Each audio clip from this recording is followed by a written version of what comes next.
Ayan, shoutout sa ating mga ka-YT dyan. Ayan, bilang isang dating OFW, i-share ko sa inyo kung ano na ang aking pinagkakaabalahan sa ngayon. Ayan, yung nasa likod kong ampalaya is tinanim ko yan a week ago bago ako dumating dito sa bahay namin sa probinsya. Ayan, tinanim ko yung ampalaya na siya namumulaklak na.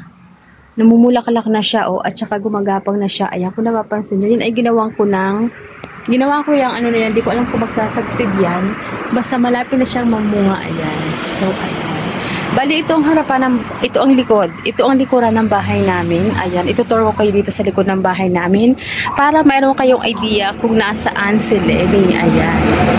Ayan. Dito ako sa aming probinsya, dito sa bahay namin sa Bicol. Bali, yung bahay ko sa Cavite is nandoon pa rin naman. Mayroon pa rin namang nakatira yung ate ko. Ayan, doon siya nakatira para pag nag-resign siya, baka ibenta ko na lang yung bahay na yun. So, ayan. So, ito ang likod bahay namin.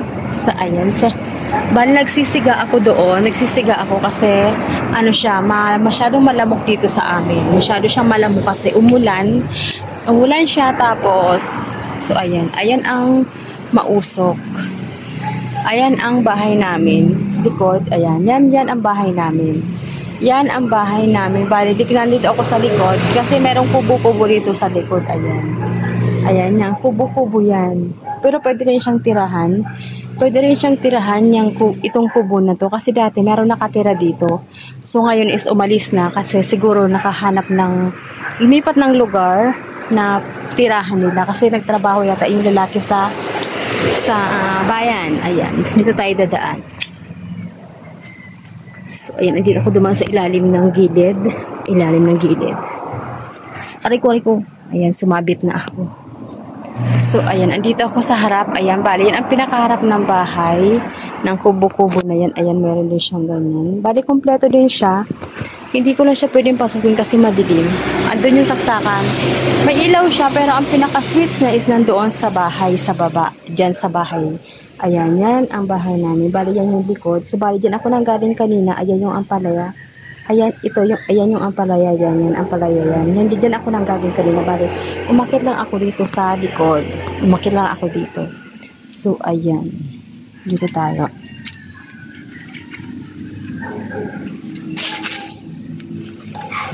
Ayan, bababa na tayo. Yan ang pinakakubo. Bali, may terrace siya. Itong kubo na to, meron siyang terrace, merong kusina, merong sala, merong kwarto. Ayan. Yung bahay na yan, yung bahay na yan is, yan yung pinakapahingahan, pero doon sa loob. Ito yung pababa na tayo, dito sa aming bahay. Ayan siya, o diba? Semento din siya. Nakasemento rin siya, kaya lang yung taas niya is hindi semento, bali yung kalahati lang ang semento. Ayan, meron dito kalamansi. Ay, dalandan ata ito. Ayan ang mga halaman. Ayan siya. Ayan ang mga halaman. Yan, mga saging. Ayan, mga saging. Maraming halaman dito. Ayan. Ito mga halaman ko. Mga halaman ng mama ko. Ayan ang kamuting kahoy. Kamuting kahoy yan. Ayan, ito mga halaman dito sa akin. Ayan ang mga halaman. May i-flex pala ako sa inyong kalamansi. Kalamansi, baby pa siya pero ang dami ng buka. So, eto siya. Eto. Baby mo siya.